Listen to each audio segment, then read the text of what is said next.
Good evening, everybody. We're glad you're here tonight. For those of you that do not attend the Hills, my name is John Ragsdale, and I'm the pastor here along with my wife. And we just want to extend a big welcome to you all. This is going to be a great night. This is a pivotal night for our church, and we're just glad that you're here. Here's what I'd love for you to do. First of all, I'd like for you to stand up. And I want you to turn around and introduce yourself to someone you do not know. We just met. All right? There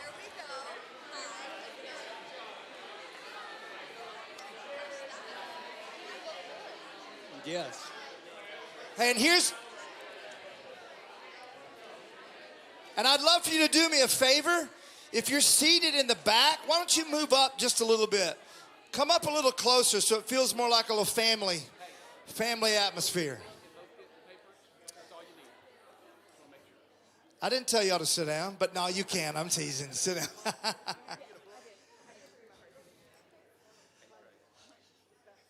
This is one of our visions for having a venue, and we're a 10-year-old church, and this is the first building we've ever had on our own. And so we're ecstatic, excited about this. But one of our visions for having a venue like this is that we would do more than just Sunday mornings. We feel like church is the most wasted space in America. They're open for a few hours on Sunday, and except for a few offices, they're just a big footprint. And so we always had a vision for our space to be used all the time. In phase 2, when we move into that auditorium, how many have never been into the main auditorium that's right over here? All right, before you leave tonight, I want to take you over there, all right? When we're done, I want to give you a tour over there and let you see. There's a 600-seat auditorium just waiting to be built, which is why we want to help you learn how to save money so we can build that thing out, all right?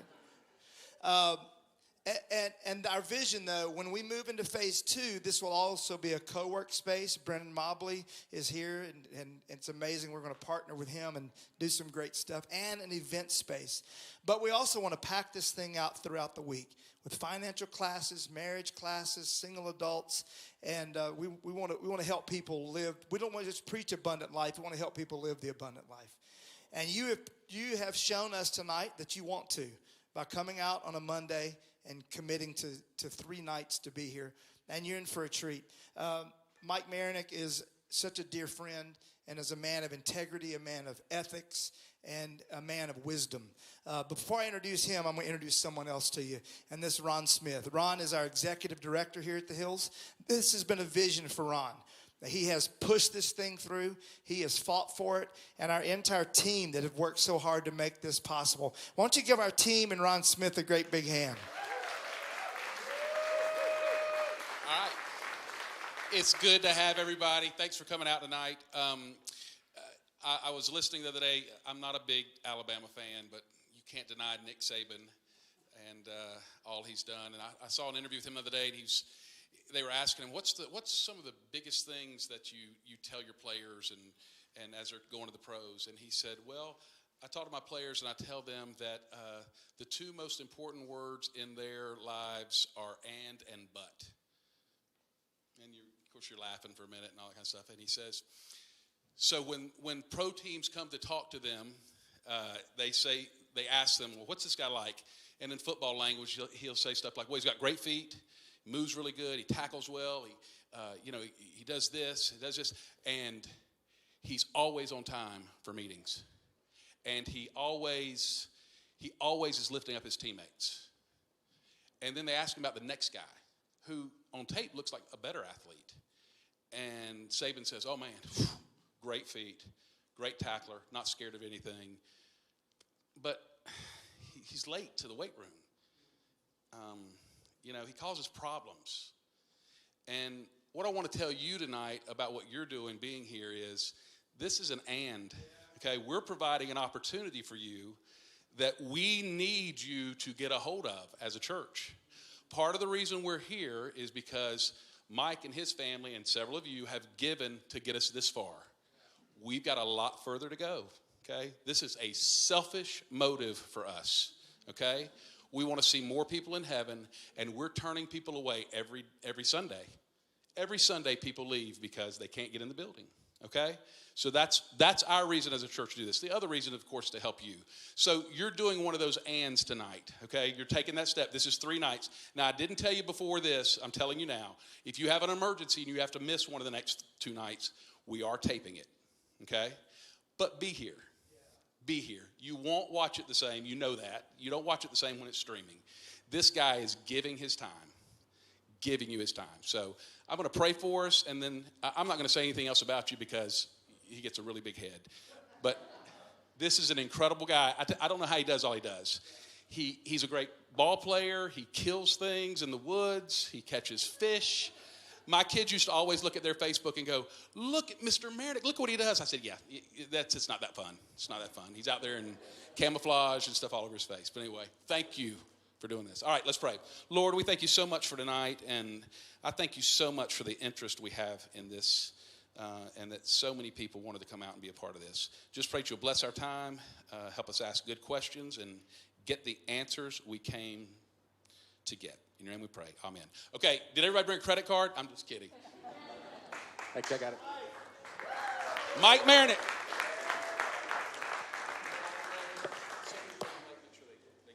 Okay, so if you came in late, there's a book back there. There's a sample budget. There's a handout with all these slides on it. And then there's a little sheet that talks about your financial planning personality. Raise your hand if you need it. Can y'all hear me okay? Everybody good? So, don't pay too much attention to those tonight. The personality one we're going to hit on Wednesday. Let me tell you the agenda. So, somebody can count how many times I've put my glasses on. It's a lot. Tonight, here's what we're going to do. We're going to open it up with what I call the treasure principle. It's the book you have. We're not going to have a whole lot of homework, but I would encourage you, if you can, in the next few days, read the treasure principle. You can do it in one night, right? It's an easy read. The guy that wrote it, Randy Alcorn, there's a thicker book called Money, Possessions, and Eternity. And if you want to get a really good biblical view of money, read that book, okay? Read the thicker one if you want to, but this one's easy. So try to read that book. The second thing, before Wednesday's over, I'd love for everybody, if you've never done a budget, just to do one. You'll see why as we go through this, but I think it'll be a good exercise. And then the other piece will be for Wednesday too. So tonight we're going to do the treasure principle. We're going to talk about the 5 uses of money. You'll hear me use the word lens. I think we have to have a lens through which we view the world, right? As believers, we've got a lens. With financial decisions, I think it's the same thing. We have to have a lens through which we view money to be able to make decisions with it, okay? So we're going to talk about the 5 uses of money tonight. Depending on the time, I was telling Jared, I have a tendency to ramble, but we're also going to try to hit debt and taxes tonight. Tomorrow night, we're going to dive into saving, giving, and living. And you'll hear those terms in a minute. And then the last night, we're going to talk about creating margin, behavioral finance, one of my favorite topics in the world because we are all behaviorally jacked up when it comes to money. And at some level, we all are, right?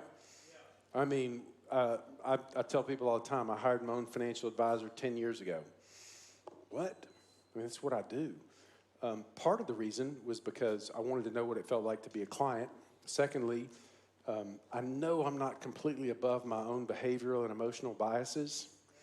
And thirdly, I wanted to know that something happened to me. Suzanne and my kids are already in somebody's hands that we know and trust that know us. So we're going to talk about behavioral finance, creating margin, finding balance, and then Suzanne's going to join me for a few minutes on Wednesday, and we'll tell you some of our behavioral dysfunctions as a family too. We ain't perfect, but yeah. So I do want to make it also pretty interactive. So I may stop every now and then if you got a question.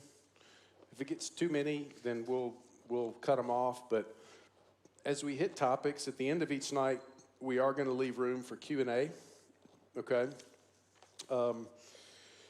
So let's dive in. What you have, all right, here we go. So I'm good, right?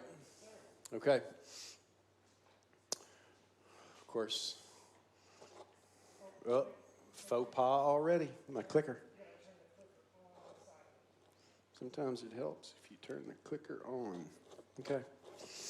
So when we were talking about this night, we thought, what is a title we can give this? And margin is what we all want, right? And we want margin in our lives. I think a lot of financial problems that we have is because we haven't done a good job of creating margin. I mean, when you have no margin, you don't have any choices, right? Stress is harder. Life is harder. So we just came up with this title of Finding Margin in Your Faith and Finances. And I am still not working. Let's see here. You got me? I got it on own. Let's go, Jared. Come on, Jared. I'm over 50. Jared's under 30. So there you go. We know how to do. We know what we can and can't do. Ooh, I was bragging on you, Jared.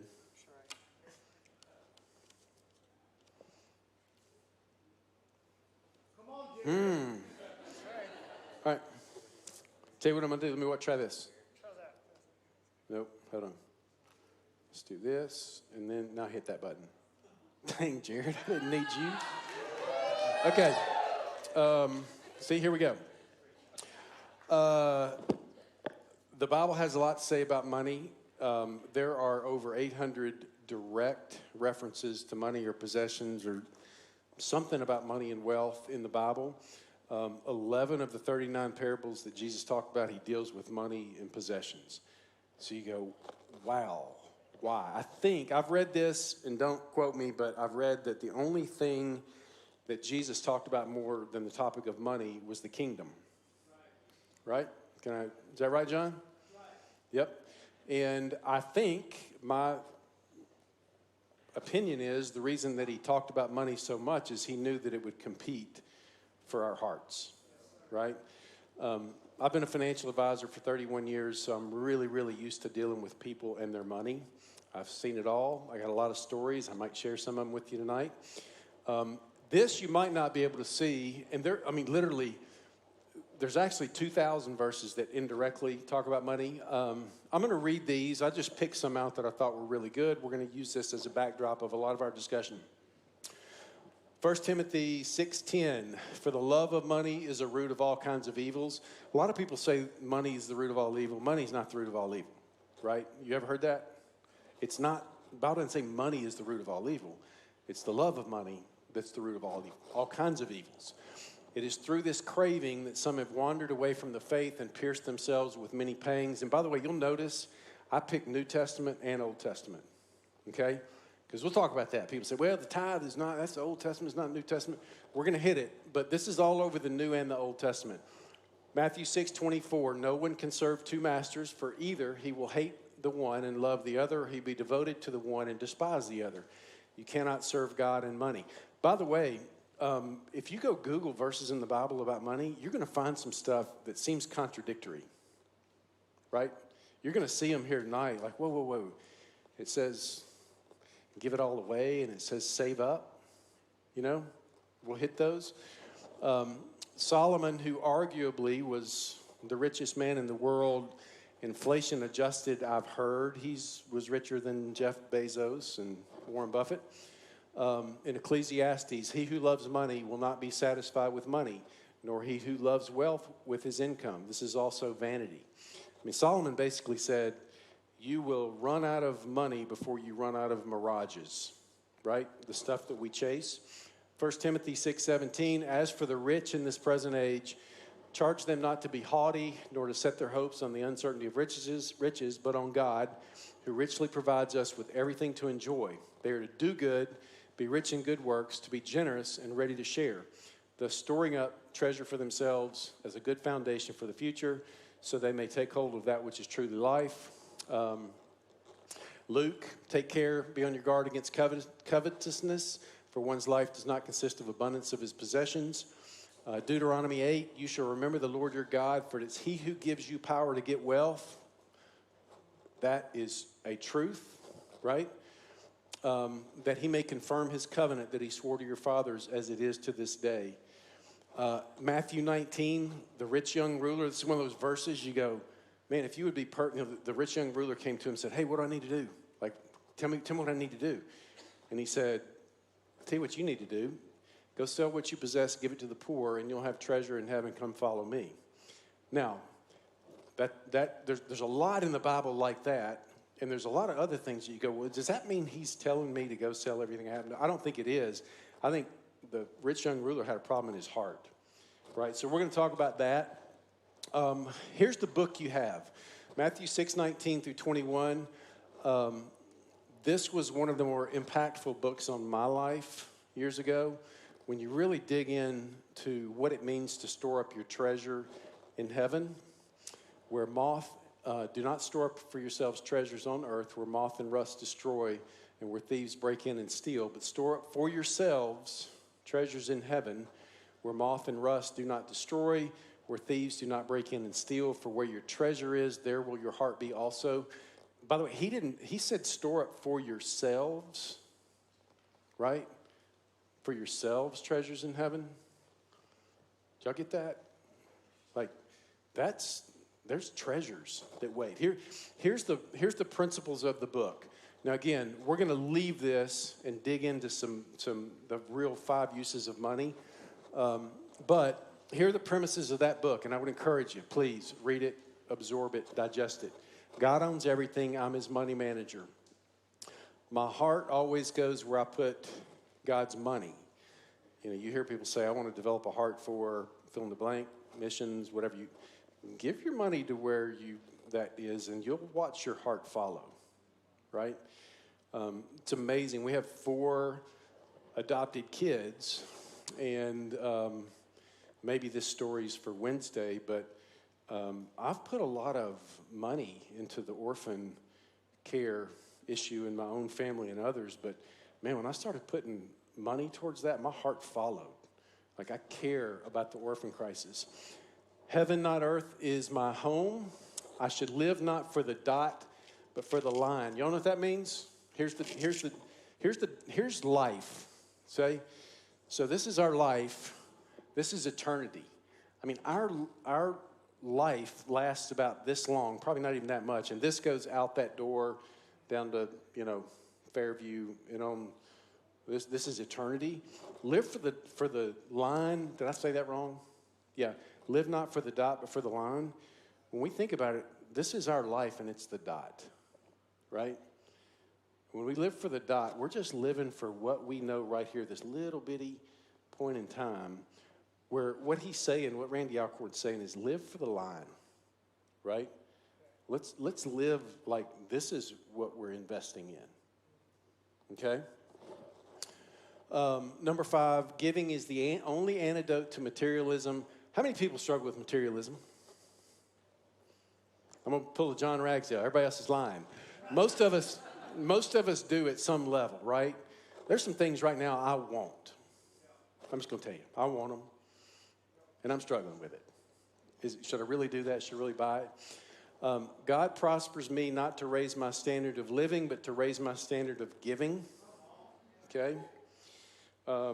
You will be amazed when you start looking at your financial life through this lens, how it will change. Every financial decision we make is a spiritual decision.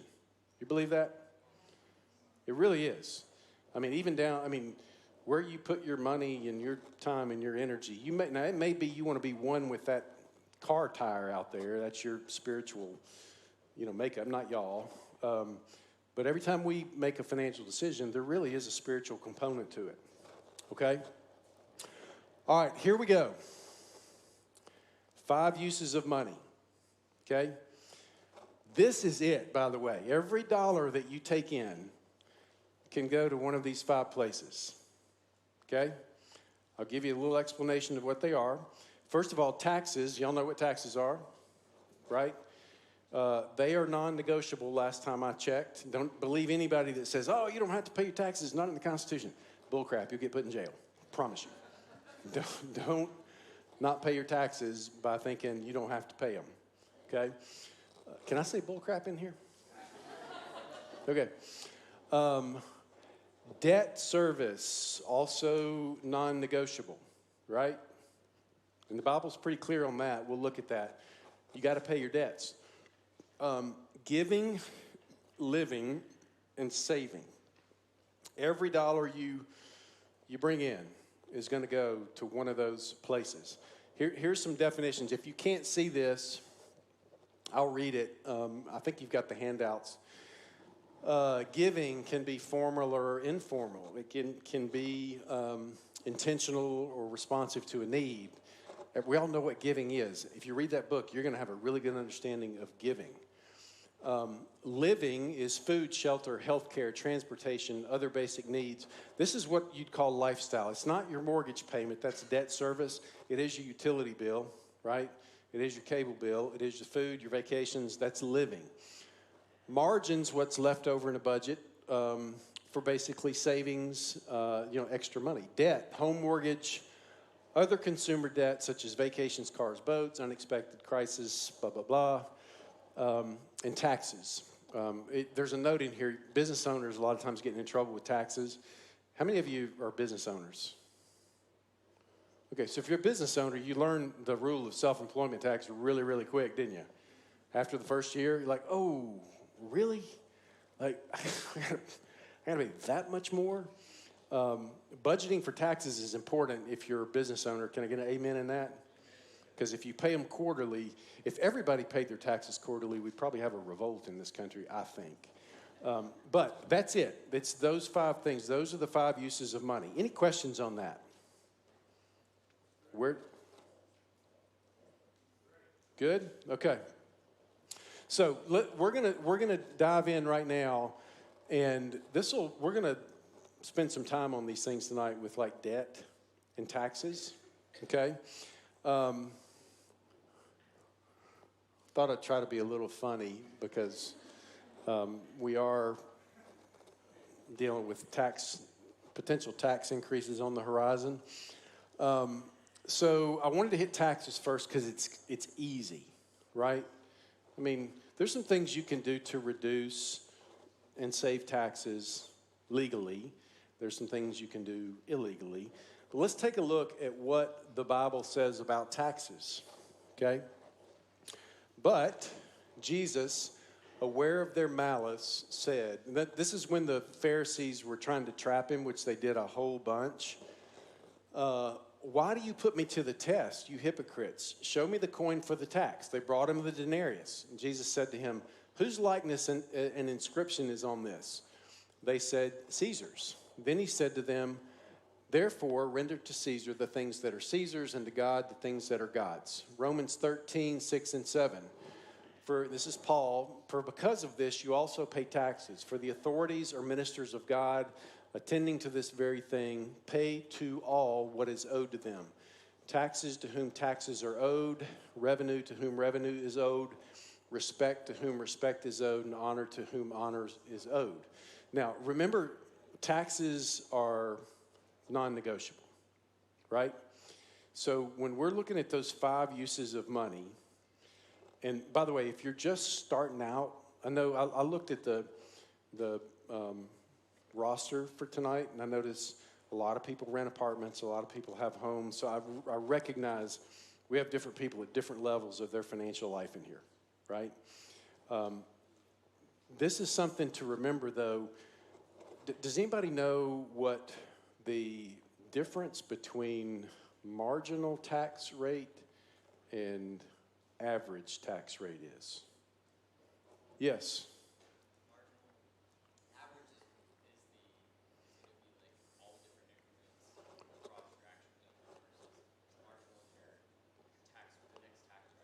Yes. So average tax rate, if you take your total income, if you make $100,000 and you pay, your tax liability was $21,000, that means your average tax rate was 21%. Your marginal tax rate is actually the tax rate that you paid on the last dollar that you earned. Does that make sense? So you get a little bit of money down here that's taxed at 10% and 12%, 15%, 22%, 24%. And so when you hear them talking about tax increases, they're talking about changing all those tables.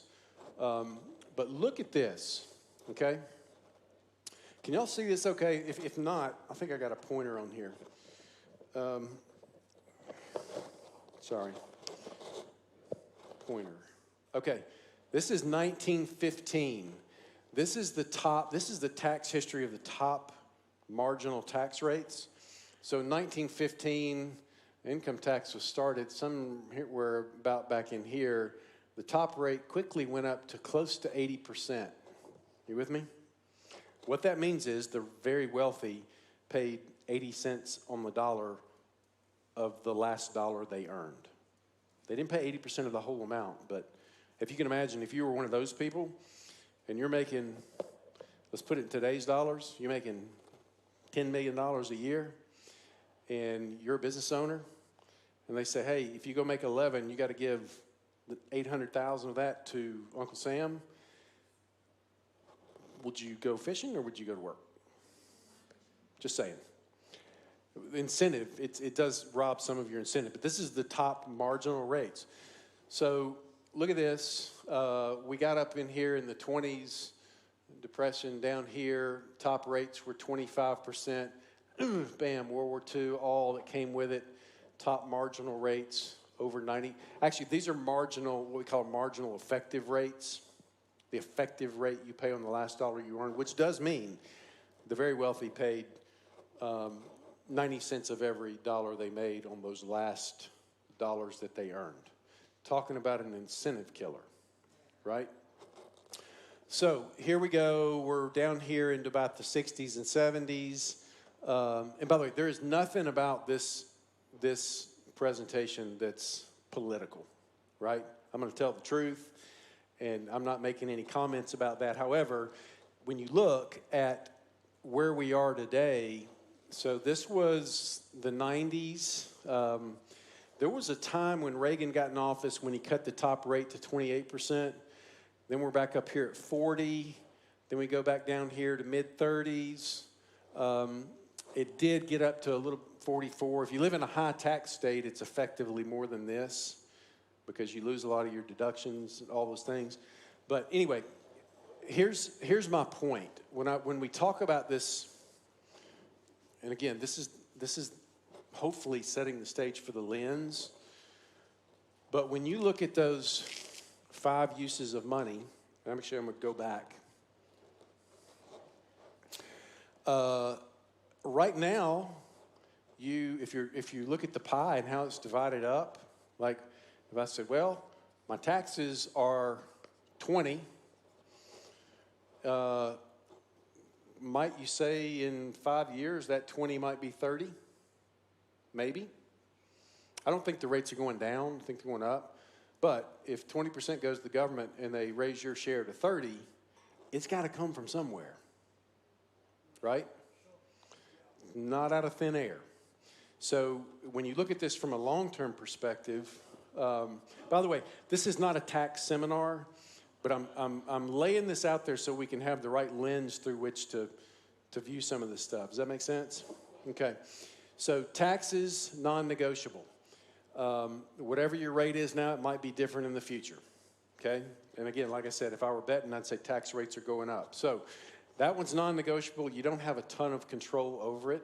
There's some things you can do as a business owner, but it's not one of those things that you're going to say, well, I've decided I'm going to pay 15 because that's what I believe. No, that one doesn't fly. Okay? Questions about taxes and them being non-negotiable. And I'm talking about income taxes for the most part because remember, we're talking about the money you earn and where it can possibly go. Okay? Now, for those of you, actually for everybody in the audience, we're going to spend a lot of time tonight on debt, okay? And that's going to be the primary focus of what we talk about because it's a big deal for everybody. There's a lot of things. There's not a right or wrong answer on some of these, but we're going to talk through them and try to make it real practical. This is the face you make when somebody spending the money and they owe you money, right? You ever been there? Somebody owes you money and you go, man, they just bought a Mercedes and they owe me money, huh? Okay, so the Bible says a lot about debt too. I'm going to read each one of these. And again, we've got New Testament and Old in here. Proverbs 22:7, the rich rules over the poor, and the borrower is the slave to the lender. Romans 13:7, pay to all what is owed to them, taxes to whom taxes are owed, revenue to whom revenue is owed, respect to whom respect is owed, honor to whom honor is owed. Proverbs 22:26, but not one of those who gives pledges, who put up security for debts. Be not one of those. If you have nothing with which to pay, why should your bed be taken from under you? Luke 14:28, for which of you, desiring to build a tower, does not first sit down and count the costs, whether he has enough to complete it? Now, that's one of my favorites, because to me, it's just common sense, right? When this church sets out to build a new building. By the way, my goal tonight is a little less selfish than Ron stated. I hopefully want to give you some financial truths. The Holy Spirit's going to take care of you and your little pie and how you divvy it up, okay? But I will tell you what the Bible says about it. You got to count the cost, okay? Wednesday, when we go through those little personality things, and I'll have my wife up here, and you'll see that I'm kind of the analytical, goal-setting geek, and she's a little more of a dreamer. That's okay, right? That's okay. Ecclesiastes 5. This is Solomon, we think. Is it Solomon, John? So reportedly, Solomon wrote most of Ecclesiastes. It's better that you should not vow than you should vow and not pay. So to me, the lesson learned here is you got to pay your debts, right? Debt will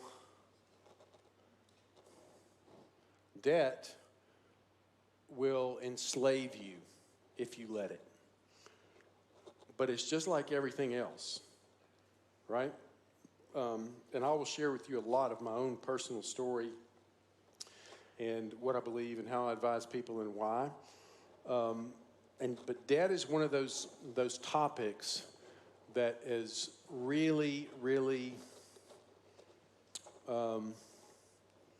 difficult, okay? So, let's talk about this. Is there such a thing as good debt? I'm going to go back because y'all are going to cheat. Yes? Okay, I'm going to pick on you since you answered. What's good debt? Give me examples of what you say was good debt and why. Self-liquidating debt. Stuff that you, say for instance, you go out and take out a mortgage on a rental property, and the renter pays back that debt on your behalf. So you take out a mortgage on a rental property, the renter pays that debt on your behalf. It's counting the costs, right? What else? Yes? Higher education, student loans. Does everybody agree with that? Everybody disagree? Some people disagree? Okay, see my point? There's not a perfect answer here. What about other debt? Any other good debt you can think of?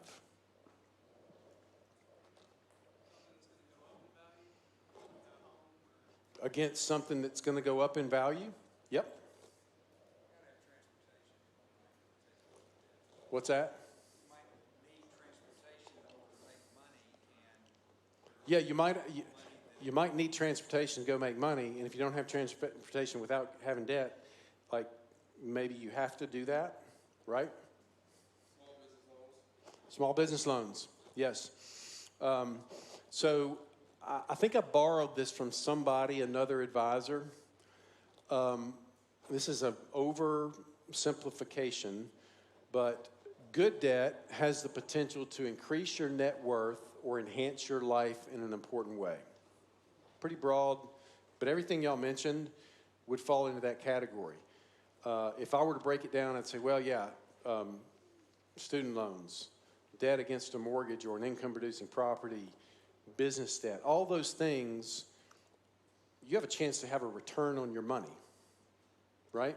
Now, we still got to count the cost, okay? Bad debt involves borrowing money to purchase a rapidly depreciating asset or only for the purpose of consumption, okay?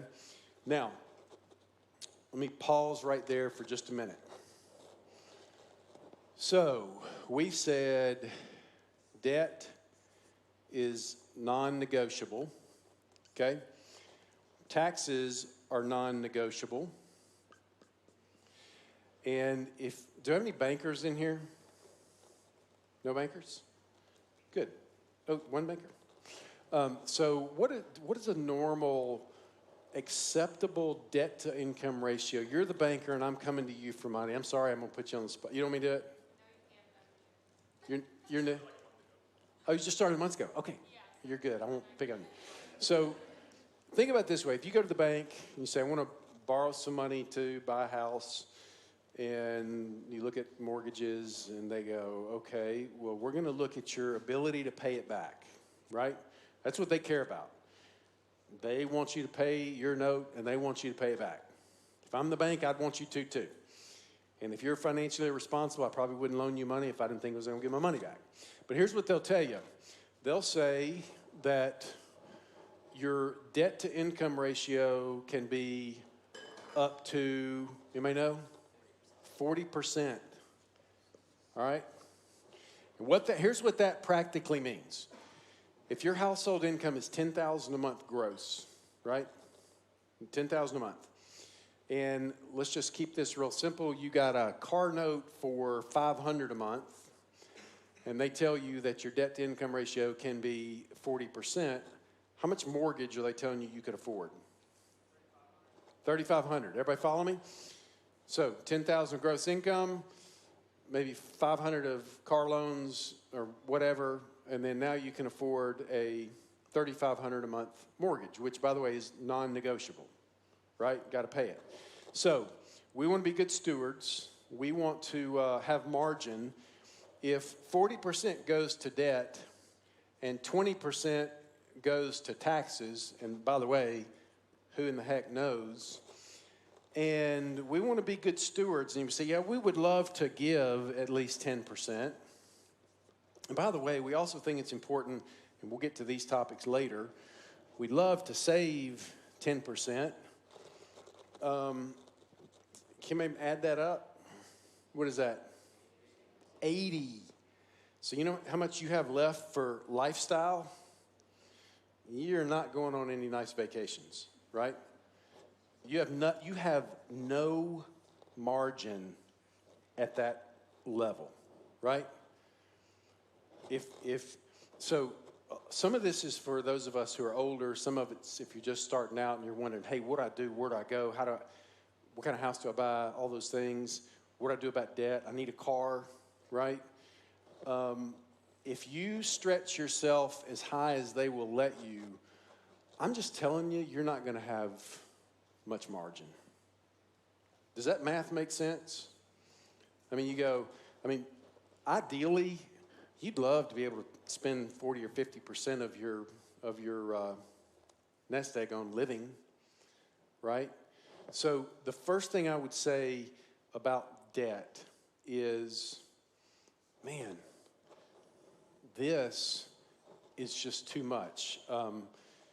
20 years ago, we bought our last house, the one we still live in. And I remember, by the way, I'm a little bit better at this because I feel like I have to practice what I preach. You know what I mean? I don't have a very high debt to income ratio because I can't look at you and go, golly, 40 is too high. What's yours, 45? But it's good for, we bought our house, and at the time, it was 21 years ago, I was making less money than I do today, but it got my debt to income ratio up close to 20% overall. That bothered me, right? I mean, and I'm never been that close. And most people say 20 is good. You're good to go. It was like 18%. I'm like, man, I want it to be 15 or 10. And it bothered me. Talking about spiritual decisions, I'm like, oh, okay, God, am I presuming too much on the future? Which a lot of times debt is. That was a struggle for me, okay? Because imagine if you're here And by the way, got any dual income earners in here? But dual income? Some? Yeah. There's more than that, I know. What happens if one of you loses your job, gets laid off, takes a pay cut, wants to stay home with the kids? I'm just making up as many things as I can. If you don't have margin, you don't create that margin on the front end. And again, the reason I'm focusing on this is there's a lot that's not controllable. This is somewhat controllable. You know what I mean? We get to make the choice of how much debt we want to go into. Now, I am. We'll talk about this on another night. But a lot of financial decisions that we make, we base it on math and logic, right? What mathematically makes sense. Sometimes it's on peace of mind and sleep well at night, and just peace, right? There's no right or wrong answer. Now, I happen to lean towards the math side. Let me tell you what that means. If you would loan me money at a 0.5% interest, and I knew I could go earn 5% on it with no risk, I mean, everybody get that? I'd go, I'll take it. That's leverage 101. You with me? So, doesn't mean that you have to use math, okay? Let's take a look at I'm going to come back to this slide and talk about mortgages. Okay, so here's what Wikipedia says consumer debt is. It's the amount owed by consumers as opposed to amount owed by businesses or governments. It includes debts incurred on purchase of goods that are consumable and do not appreciate. In macroeconomic terms, it's debt that is used to fund consumption rather than investment. Is that fair? I have more than one credit card, okay? Everybody? We pay them off every month. Credit cards are consumer debt. Wednesday, when we talk about this, when we talk about your behavioral biases and how you're wired, and maybe how your spouse is wired, some people need more discipline than others. So, but generally speaking, consumer debt is just not good debt, right? Now, when you're starting out and you have no money and you got to have a car, I get it. You got to buy a car. But I'm going to tell you, once you get to the point where you've got your feet underneath you and you've got a little bit of emergency money, the best rule of thumb is to pay cash for your cars. I'm see a few nods. Why do y'all think that is? Okay, it's a depreciating asset.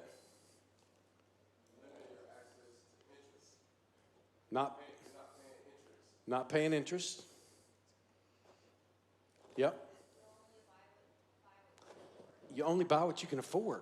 I'm going to tell you, you can take me on the lot, and they tell me this car is $50, and it's, make up a number, $600 a month to do their financing deal, and this one's $40, and it's $425 a month.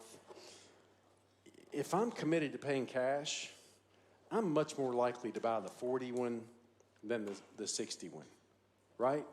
If I'm borrowing the money, what's $150? I mean, what's $150 a month? Nothing. I mean, I don't mean that way, but it's not like $20,000 extra. But if you try to pay cash for your car, and by the way, I'm also not one of these people that says never get a new car.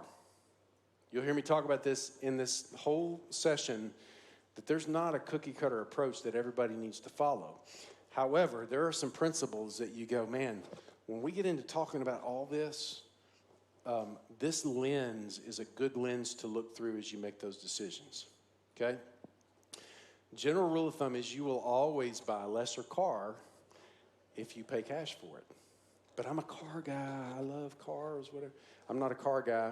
I was telling somebody earlier this story. I'm not a car guy. I have other things that I really like, right? And I splurge. But cars was not my thing. So 10 years ago, my wife called my accountant, my dad, my financial advisor, because she wanted to buy me a new truck. And she wanted to see if it was doable.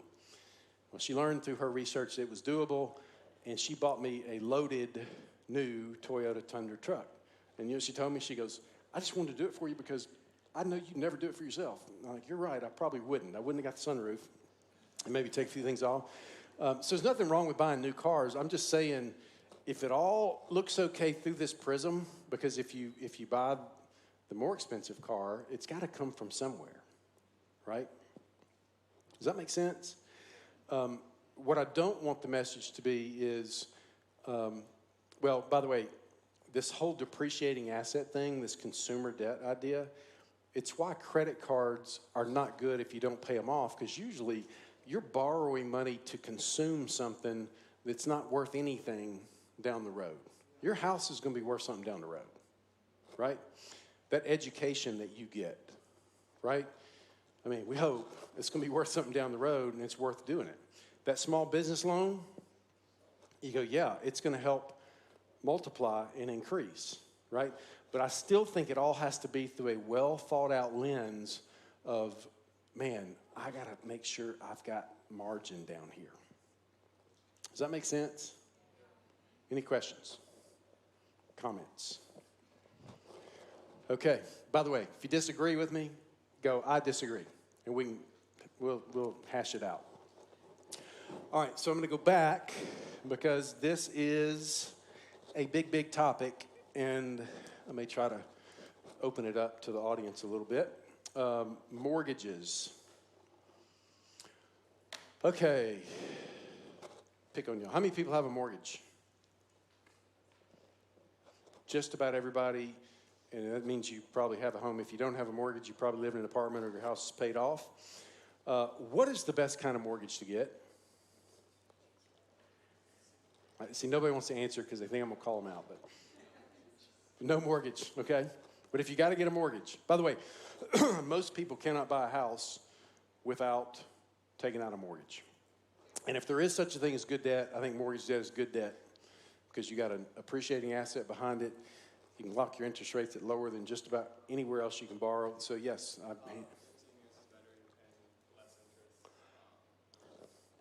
15 years better because you're paying less interest over time. Do I hear any? Yep, back here. It depends. We're going to have fun with this one. Depends on how much margin you have. I like it. Other answers?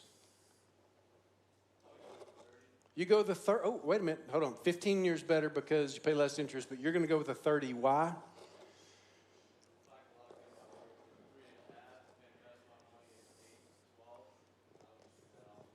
Okay, so what he said is I can lock in my mortgage at 3.5 and invest my money at 8 and win that game.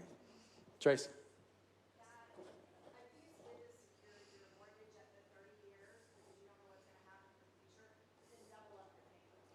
Okay, so we got a 30 because it's leverage, cheap money. We got a 30 because your payment's lower. You can 30 and double up. Okay, so I'm going to pause right there. Tracy said it's better to get a 30, double up your payments. You pay it off in 15, right? So is anybody in the mortgage business? Nobody. Okay, so right now today you can get a 30-year mortgage for sub 3, maybe 2.75, 2.85. You can get a 15-year mortgage at probably 2.5. If you could get a 15-year mortgage and a 30-year mortgage at the same interest rate, do you know that if you did the 30-year mortgage and you paid the exact amount as the 15-year mortgage payment would have been, you will have the house paid off in exactly 15 years. Everybody get that? Okay. So, and then, by the way, it's typically a quarter of a point more, but if you could do that at the same rate, would you do a 15 or a 30? 30. Why? By the way, I'm not even leading you at this point, so don't feel like you're going to say anything wrong. You got options, flexibility, right? What about, so I used to be all about math with what I do. I'm such a logical math guy, you know, and I used to automatically go to that hypothetical of, well, What if you could borrow money at 3 and earn 6? I mean, leverage can be a powerful thing. Debt can be a powerful thing. So basically, here's what that means. If you have a 30-year mortgage and you are paying 3%, and you take your extra money and you go earn 7, you will win that in the long haul. No matter how much interest you pay early on, compound interest in reverse is a mortgage. Compound interest over here, if you borrow at 3 and invest at 7, you'll have more money at the end of the day than if you just pay cash and go invest at 7. Everybody understand that? That's math. However, I began asking this question. If you pay your mortgage off, will you, and you free up that $2,500 a month mortgage payment, like you're debt free, will you save that $2,500 a month or will you blow it? Ooh, quiet. Ooh. And when I say save it, will you save it? Like, so let's say you had 18 years left on your mortgage and you're paying $2,500 a month. You're going to have to pay it off in 18 years. You have a windfall. You have cash. You pay it off. You just freed up $2,500 a month for the next 18 years. Will you save that money religiously and keep it saved, or will you blow it? Blow it? Be honest. Some people would save it, by the way. Some people would save it. Would you blow it? Blow part of it. Blow a little bit of it. Now, you can afford that mortgage payment, right?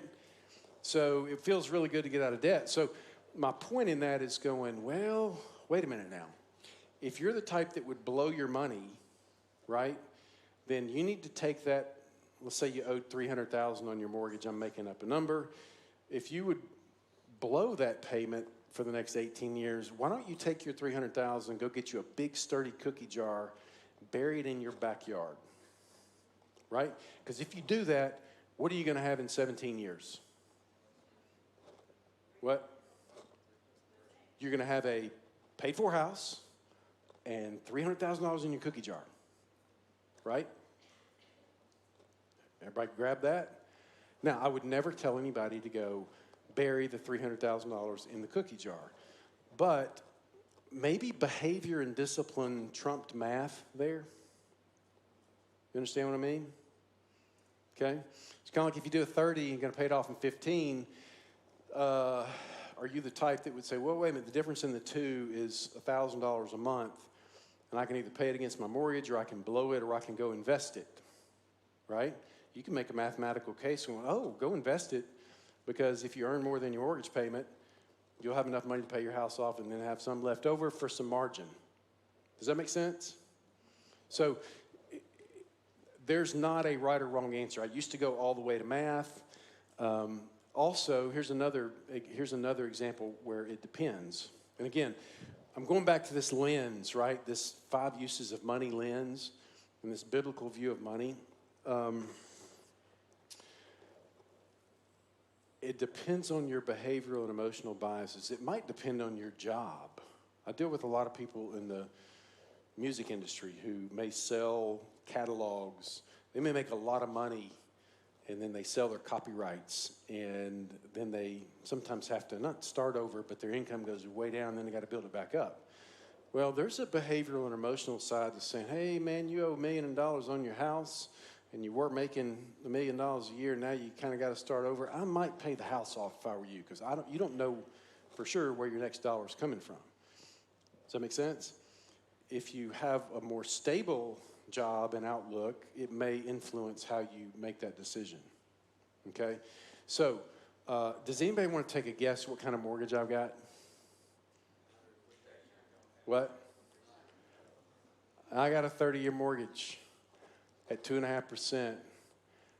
When the rates fell, I locked it perfect, and I don't pay a penny extra on it. But I'm not telling you that's what you should do.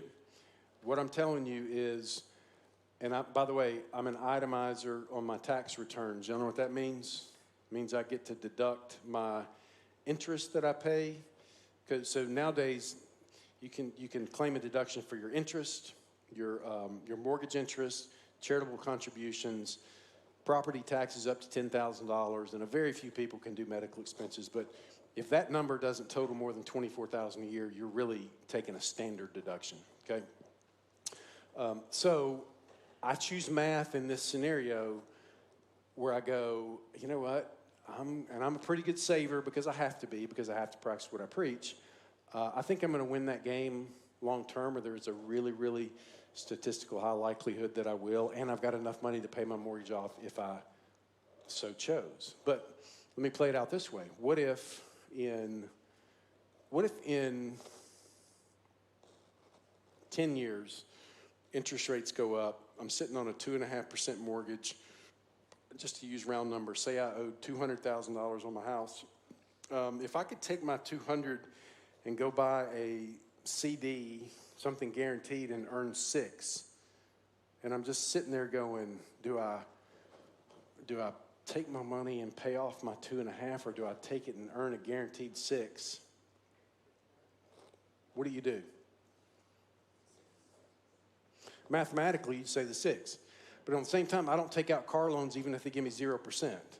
Because to me, that's a different one. I'd rather just say, okay, if I can't pay cash, I'm not going to buy it because I know the cars depreciate. And by the way, I have 8 kids, so I got a lot of depreciating assets.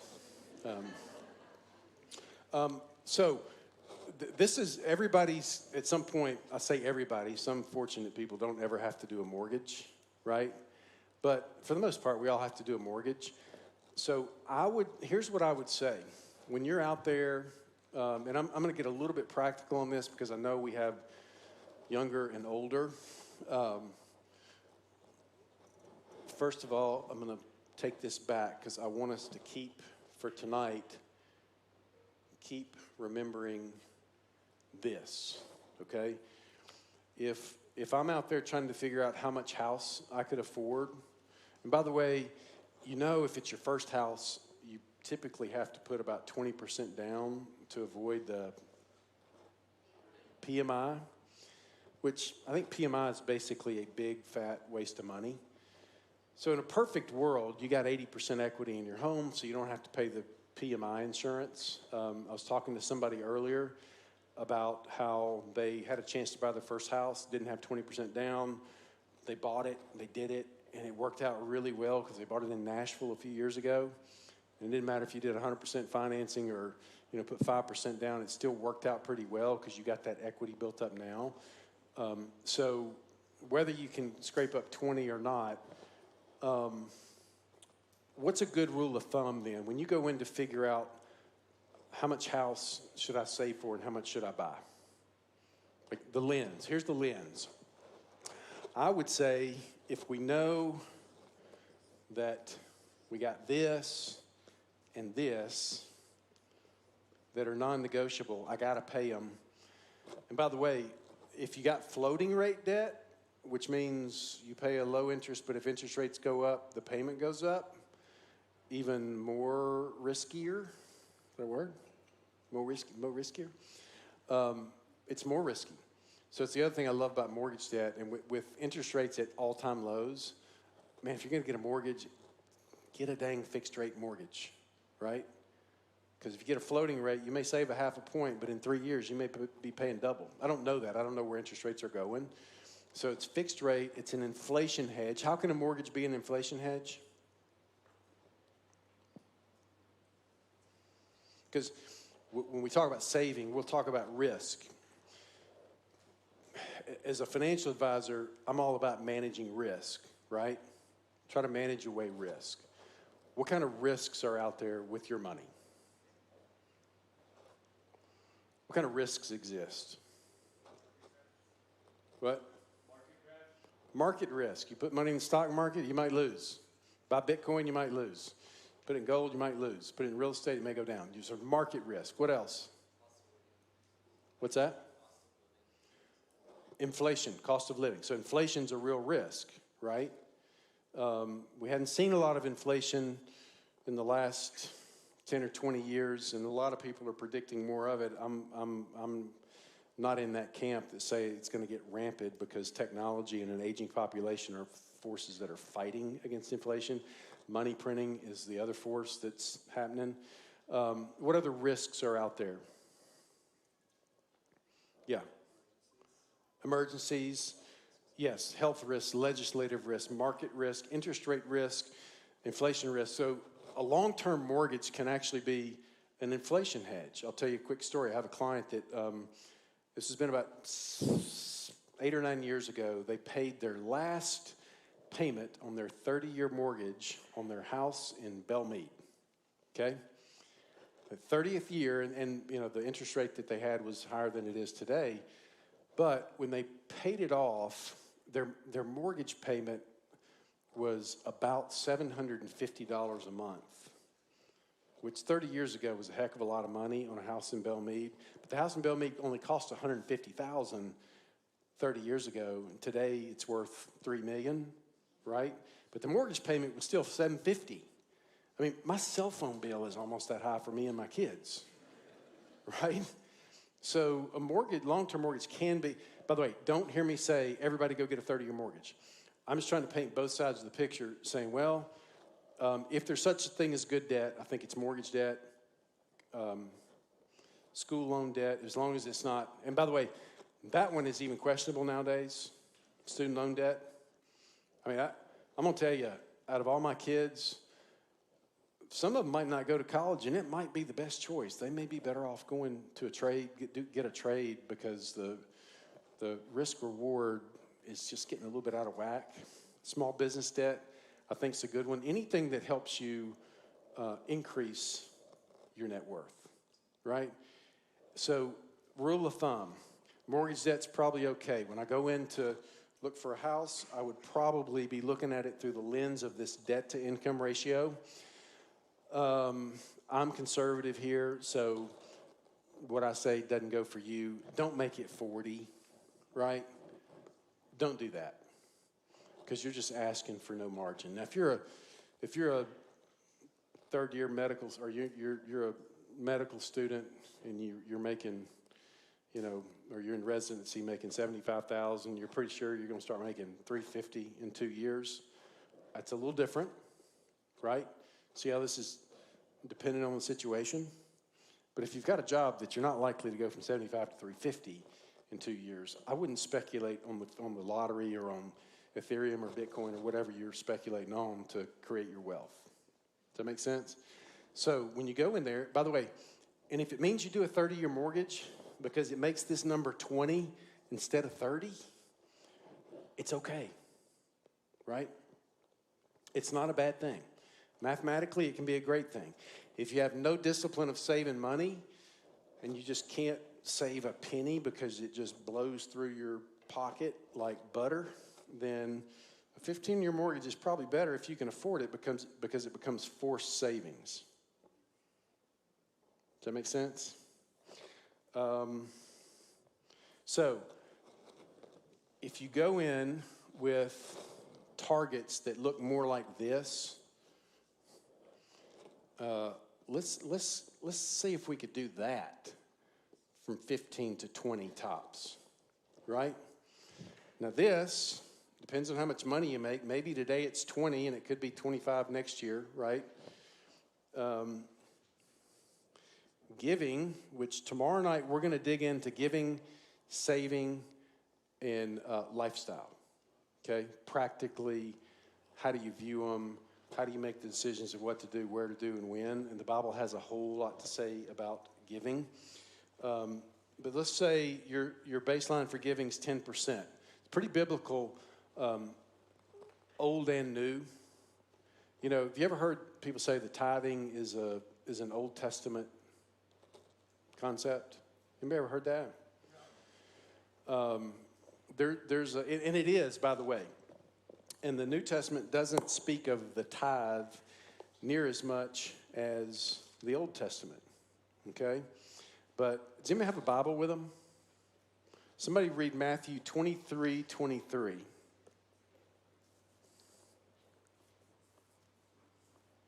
I didn't put it on my screen. Anybody got it?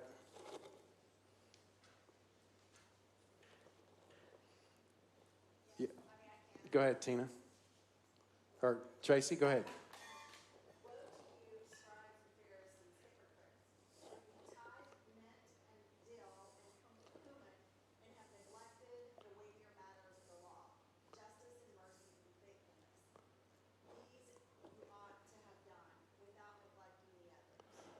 So he said, hey, you hypocrites, you tithe your tithe, you give your tithe of cumin and mint and whatever else it said, but you've neglected the poor and the needy. Like he's calling them out, going, you checked your box with your little tithe envelope, but you neglected the poor and the needy. And the next thing he said was, you should have done both, right? He didn't say, don't tithe, go give to the poor. He said, no, you should have taken care of the widow and the orphan and the needy and done that too, right? So we'll get into this tomorrow night, but this is a good starting point. If you want margin in your life, I will share personal stories, but let's just say for tonight, this number's 10. And here's another one that we can have ranges, but let's just say for tonight, saving is 10, okay? Do I have any percentage savers in here, like save a percentage of my income? Why did that not surprise me? Okay, more? Yeah. So it's not really just a dollar amount, it's a percentage. So would you say maybe if your income goes up, your saving goes up? Okay. I'm a big believer in percentage and like percentage giving and percentage savings, because I'm going to tell you, if I didn't do what I do for a living and I didn't feel like I have to practice what I preach, I don't think I'd be very good at this either. You know, percentage giving, percentage savings. So if this is our targets, if we'd love to have 15 to 20 going to debt, and let's say it's 20 going to taxes, it could be 15, it could be 25, and next year it could be different. Like, let's just add these up. That's 40, 50, 60. Now, we've got margin, right? I'm not very good at writing on a board, but that's I can't, sorry. Y'all get it. That's 40%, right? So there's 20, 40, 60, or 20, see, I'm all back to 15, 35, 45, 55, 45%. Am I right there? I'm getting turned around. But you think about this. If this is 40 and that's whatever it is, and you want to give to the poor and the needy, or you want to save some money, or by the way, the budget that you have, there are things that we don't put in budgets, right? What kind of things do we not put in a budget? What? Emergencies, like what? My septic tank needs work right now. I got to get a new septic pump. It's $3,000. I didn't exactly budget for that. Air conditioning, heating, roofing, you name it, new tires, punch tire, whatever. I mean, if we don't create it this way through this lens, then, and we'd love to give and we'd love to save, and then the septic tank goes out or the transmission goes out, we have no margin. Okay? So the point in this tonight, and the lens I want everybody to look through is, man, some of these things that are non-negotiable, keep them to a minimum, and I promise you will have more choices. Does that make sense? I promise you will have more choices and more flexibility. And the biggest controllable one of all these is this one. Okay? If you got student debt, how many people have student debt? A lot of people have student loans. You probably couldn't have gone to college without the student loan, right? It's probably going to pay off. How many of you are wondering, ooh, do I pay off all my student loan before I do all these other things? You ever wondered that? Does anybody have the right answer to that? Anybody want to share a story about that before I give you my opinion? Here's what I believe. I do believe you need to try to get those strangling payments out of the way. I'm actually in the camp, though, that says, man, if you could tackle all this in 2.5 years or 3 years and get it knocked out and not do either of these two, I'd say, no, I'd do a little bit of these two too, right? Even if it takes you 4 or 5 years to do that. Because if you got some money saved, you got more margin, right? I mean, if you take every penny you got and pay it out on debt, so you got a 5% loan, You say, well, I'm not going to put it in savings because I earn 0 on my savings and 5%, paying 5% interest on that. So mathematically, it works better to do it. But it's pretty defeating if you work so hard to do that, then the emergency comes up and you go, crap, I got to go borrow money for the emergency now, right? So there's an emotional peace of mind thing to that, which is why there's not a perfect right or wrong answer to all these things. I like the idea. I certainly like the idea of giving first. We're going to talk about this tomorrow night. You will be amazed at if you just say, boy, I'm going to give off the top, right? And you'll see a slide tomorrow that says, give, save, live. That has become our motto. So I'll tell you a quick story. In 2008, y'all remember the financial crisis? Okay. I remember it because I'm in the financial world, and we manage a lot of people's money. And when we had the financial crisis, it was pretty scary, right? And we didn't know, is this going to be another Great Depression? Is this going to be, what's going to happen in 2009? We're scared, right? The news media is horrible. Don't listen to the news about anything financial ever, right? They don't give you anything good that you can hang your hat on. In fact, anything that you hear out there in the public arena, it doesn't do you any good from an investment standpoint because it's already known information. If it's private information, it might do you some good, but it's illegal and you'll be like Martha Stewart and go to jail. But I remember I went to Suzanne and I said, okay, honey, this might get really bad.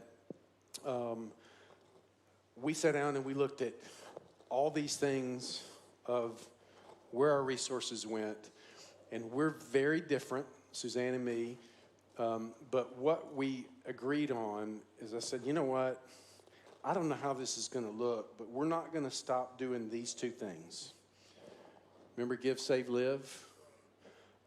Not from a legalistic standpoint, okay? I believe if you give 10%, don't pat yourself on the back like God's just going to reward you for doing that. This is all a matter of the heart, right? He wants our hearts, right? And anything that competes for our hearts, he wants to take away. But for me, I thought, gosh, if I don't do these two things, I'm not being true to what I believe to be true for me, right? So then we talked about everything else in our life. Well, we didn't have much choice on that, but we talked about what we spend money on. With 8 kids, we have help at the house 3 days a week. It ain't cheap. It's one of our biggest expenses. And it's funny, my wife goes, well, we can take the kid, we can change schools and we can sell the house, but I'm not getting rid of Teresa. I'm like, okay, I hear you. Now we're talking. We're communicating. But again, it's this lens of give, save, live. Is that helpful? Okay. So we've got 10, 15 minutes. If there are questions, before we do that, you can come up to these mics. I wanted to tell you about tomorrow and the next night. So the treasure principle, man, if you can start reading it, read it. It's really good. It'll speak to you. It hopefully will change the way you view your finances. The budget. So I'm going to ask the question again. How many of y'all actually have a budget? Okay, so maybe half the room, okay? How many of you, it's like a zero-based budget, or you know where every dollar's going? Okay, I got you figured out now. I know who you are. You, yes? Yeah, it's all here, It's in your head. Yeah, that's okay. Yep. Okay. So if you've never done a budget, or you're not used to doing a budget, he said he's got a budget, but he doesn't balance the checkbook. I'm with you, right? Again, I'll tell you some more of these stories on Wednesday, because I'm not an envelope system type guy that says, oh gosh, we got $72.50 this month for groceries or whatever the number is. That doesn't buy one meal. But if you've never done a budget, this would be a good exercise before Wednesday. Go see what your ratios are. Okay? And by the way, I won't make everybody share them, but it might be eye-opening to say, what is actually, remember your debt-to-income ratio, debts are your mortgage, your credit cards, your car notes, everything that's actually a debt. total it up against your gross income. Okay, some people say, well, should I give on my gross or my net? I go, well, you want to, I didn't coin this, but I heard a pastor say it. You want a gross blessing or a net blessing? I thought that was good. John, you'd like that, wouldn't you? You're going to use that. Just give me a footnote. But yeah, do the budget before Wednesday. If nothing else, it'll be enlightening to go, wow, here's where we are. Now, if you're already way up there, okay, and it's really high, then priority number 3, maybe 2, has got to be how do we get that consumer debt down and stop running it back up, right? Remember I told you I have a credit card? We pay it off every month. If you can't pay your credit card off every month, then you got to find a different way. Debit cards, cash envelope, whatever, because it will kill you if you don't, right? Okay? And by the way, some people are more disciplined than others. Oh, I got some stories. Wednesday, I may share some of them with you. They'll make you laugh about behavior and people and how dysfunctional we can be. So do the budget. The second thing by Wednesday is if your spouses, fill in those personality profiles just for no other reason to know who's who. I mean, divorce happens over money so much. Most of it can be solved with communication, but it doesn't mean you have to be alike, right? I mean, in fact, if you're just alike, the odds are you probably have more problems than if you're different, you know? But doesn't it help to know that, man, one person is wired this way, one person's wired the other, which is why I think the important things are not, do we spend 20 or 30 on a car? You're a car person, I'm not, vice versa. It's give, save, live. Can we agree on that? Husband, wife. Like if we agree philosophically, this is biblical, this is what the Bible says, like just, I think what we want to do is we want to be able to live like this. This is the way I describe it. If we can live like this, with hands open, we are so much better off than if we live like this, okay? I have clients that live like this. I don't even like working with them. I don't care how much money they got. You live like this, you can be a miserable person. I almost want to throw a cuss word in there between that two things. But we need to be able to live like this. In order to do that, we just have to have the right perspective to go, you know what? It's God's. He owns it. Live for the dot, not for the line. And by the way, I was telling somebody earlier before this thing started, I'm not, I think we also have a big responsibility to care for our families. We'll look at this tomorrow where it says, hey, a wise man leaves an inheritance for his children's children, right? Can I get amen? I got one. So that's biblical, right? Wealth is not a bad thing. Like Solomon would tell you, it's the love of wealth that's a bad thing. So wealth is not a bad thing, but it's just like anything else. You put a beer in the hand of an alcoholic, it's like poison, right? Doesn't mean beer's bad, right? You put food or a bunch of food to a glutton, Ron, I'm sorry. It's like poison, but it doesn't mean food's bad. Does that make sense? Okay, so we only have 5 minutes. So any questions about debt or anything? What kind of beer is it? Oh, I can't. Anyway, serious question though. Okay. So, give, save, live. That's how you guys give, save, live, right? Yeah, that's the goal. So, husband and wife, you're in a disagreement over money, over one of you wants to buy something, the other doesn't think you should. What's the process you guys go through practically to get through that and not be at war with each other? Okay, some of this I was going to save until Wednesday, but I'll tell you this. No, I want to answer that one now. So a wise person gave me good counsel when I was really young. I was the breadwinner. In fact, I think at the time Suzanne may have been still in school. We were newlyweds, and I was like, we got to watch this. We got to watch every penny we got. And I'd look at what she spent and be like, that wasn't in the budget, And somebody told me, they said, you know what, especially a non-working spouse, needs to have some money that she don't have to give you account for. Right? And it was an older guy, and I took it. I'm like, yeah, you're right. I'm running the show over here. So what we started, we weren't making much money when we got married. We had a rule, and we didn't do a zero-based budget either. Say, well, we're an envelope system, but I always knew I had to create this type of margin from an early age. This connected with me. So we had an agreement, probably when we were brand new, that anytime either one of us spent over $100 on something that was down here in this category, lifestyle, we talked about it. And usually when we talked about it, it was okay. And if it was 3 times a week, you'd be like, whoa. But 100 became 250, became 500 because we had more margin, right? So for us, it was about just communicating. Most problems are lack of communication. And us guys are a lot worse than women. We're horrible at it usually, statistically. But does that answer your question? Right. Okay. You had a system.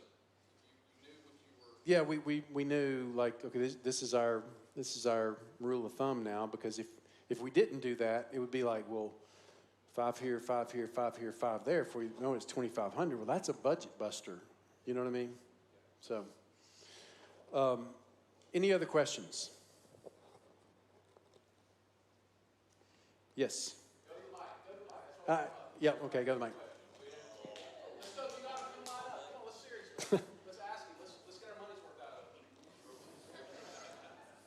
Come on. All right, so you mentioned it once. It was literally just, I think you said the word once, forced savings, doing the 15-year as opposed to a 30-year if you're just a big spender. Do you have any suggestions on what would be a forced savings to actually just go into savings as opposed to putting it towards a mortgage or something like that? Did y'all hear that? What's an example of forced savings other than a 15-year mortgage? That would go in savings. I think the best example is probably your 401k, because it comes out of your paycheck and you don't get to have a choice whether it comes out or not. And we can argue the merits of a traditional 401k or a Roth 401k, which I may hit that, but coming off the top where you don't have to physically do something, like out of your bank account, out of your paycheck, is better than if you get to make the choice every month of going, well, I got $1,000 left over and I'd really like to put 700 of it here, but I really want that X, fill in the blank, so I'm only going to do 200 here. Next month it's 100. So like it or not, for most of us, forced savings is valuable. There's a behavioral component to it. I'll tell you this, I started a mutual fund with $25 a month through bank draft when I was 23 years old and I was just started working. Automatic every month, 25 bucks. Let's say 23, 25 bucks a month. It was a stretch. I wasn't making any money. I'm like, but I'm gonna do it. I'm gonna figure it out. So I did it. The 25 turned into 50. And the 50 turned into 100. The 100 turned into 250. Then I was making enough money. And back then they didn't keep up with the cost basis for mutual funds and taxes very well. So I thought, man, instead of doing it monthly of 250, I get paid quarterly. It's how we charge clients. I said, I'm gonna start putting it away quarterly, and it'll be, $5,000 a quarter. So I did that. I stopped the monthly bank draft, and I remember waking up a few years later, going, that $250 a month bank draft that I stopped. Some quarters I would save $5,000. Some quarters it'd be $4,000. Whatever, how it worked out. But I guarantee you, I didn't save that $250 a month. It disappeared somewhere because it didn't come out automatically. You with me? So there is, if we're honest with ourselves, we know that behavior plays a big part in this, which is why I'm such a big fan. And some people need it worse than others. I'm going to tell you, you probably don't need it as much as most people in here. And that's a compliment, right? I hate you. Yeah. All right. Yes. So I graduated college about a year and a half ago, so I have just a little bit in student debt. But they haven't made me pay it yet. And they Deferred. all the interest and stuff, you're good until, and it's all the way up until November now, where they're saying, okay, It's you're deferred. Yeah. Yeah. Again. What should I be doing right now?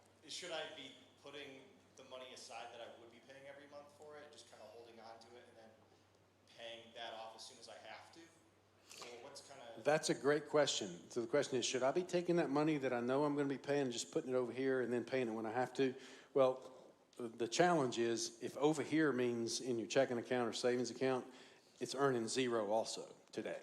There's no leverage today. If you say there's 0% interest on this, if you could take this and earn 5% for the next 9 months, you go, ooh, that's going to work in your favor.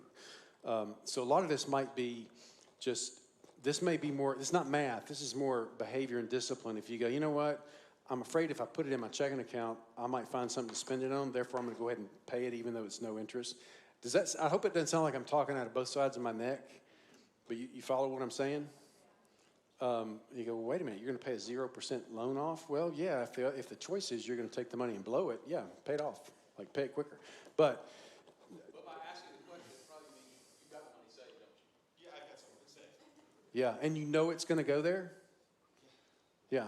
I mean, if it was in a 3.5% money market and you're paying, you're accumulating zero interest, I'd say keep it there because you'll have an extra, several $100s. But the world we're in now, it's hard to earn money on risk-free money. That's a great question, but I hope that, triggers your mind to go, oh, well, maybe it is better for him to do it because maybe he would go blow it and the interest rate doesn't matter. Maybe that's the cookie jar in the backyard. You had a question.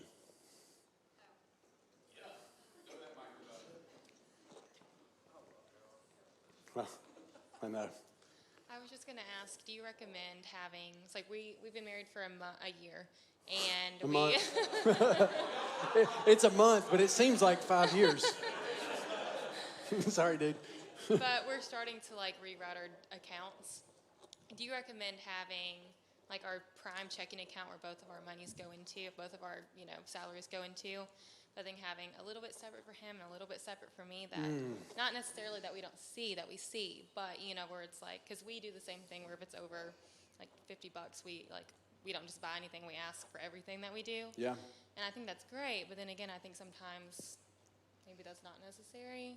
But so do you recommend, having a little bit of money for him, a little bit of money for her? Okay, I'm going to tell you what I think is generally best is to have joint accounts where you both have access to the same one.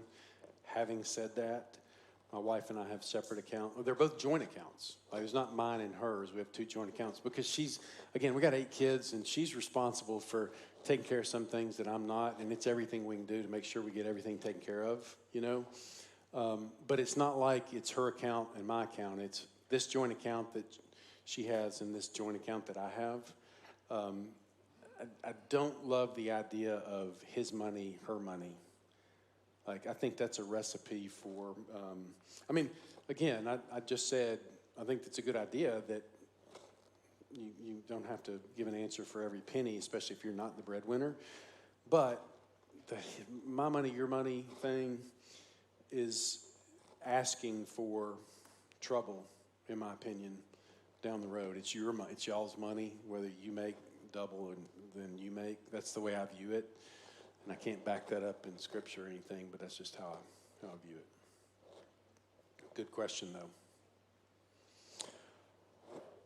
Yes, John. So good. We good? Okay, so I want you to pull one more. I want you to pull the verse up real quick. Can you pull one of your verses up real quick? sure. Honor. The honor verse. Remember that one? The what? The honor verse.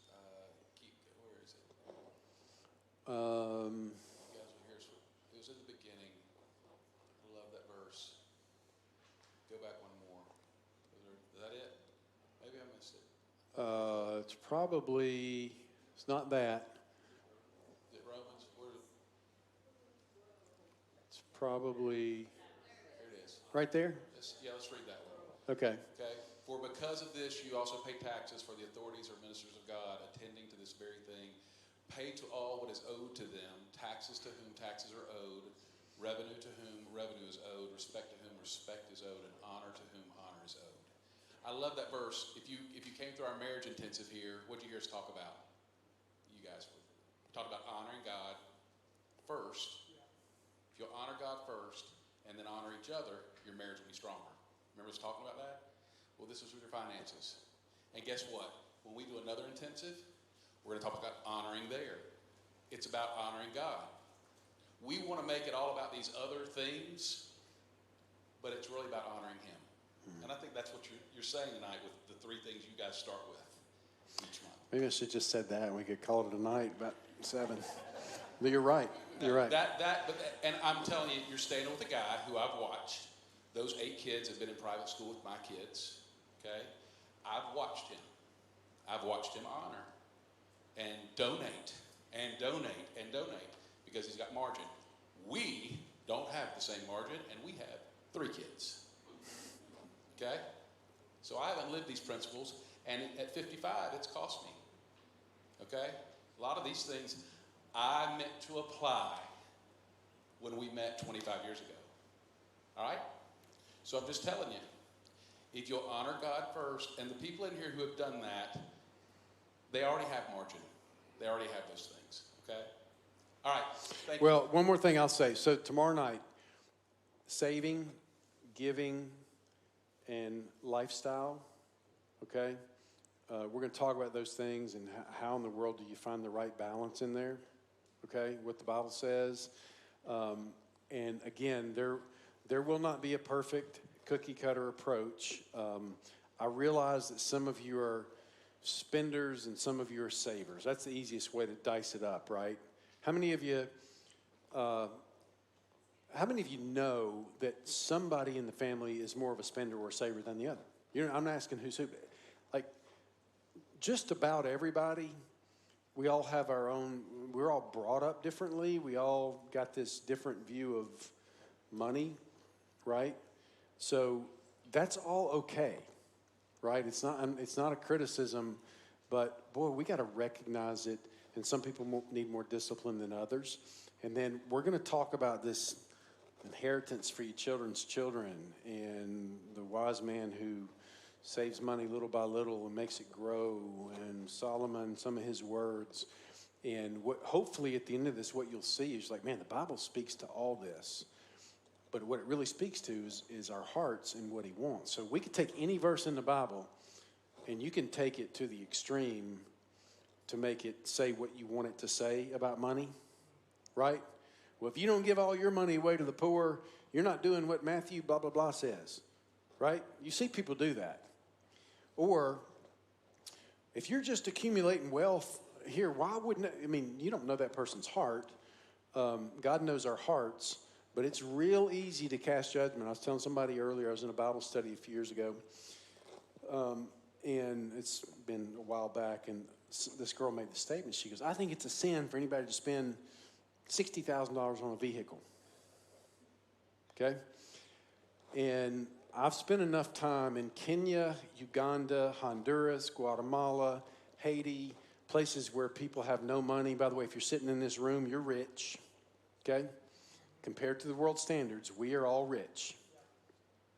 Okay? And I had to speak up. I'm like, well, you know what? I bet you there's a whole lot of people out there who don't have a pot to pee in, who live on $3 a day, that would tell you the same thing. If you spend $15,000 on a car, then you're sinning, because you could spend 7 and 8 of it would go. I mean, you follow me?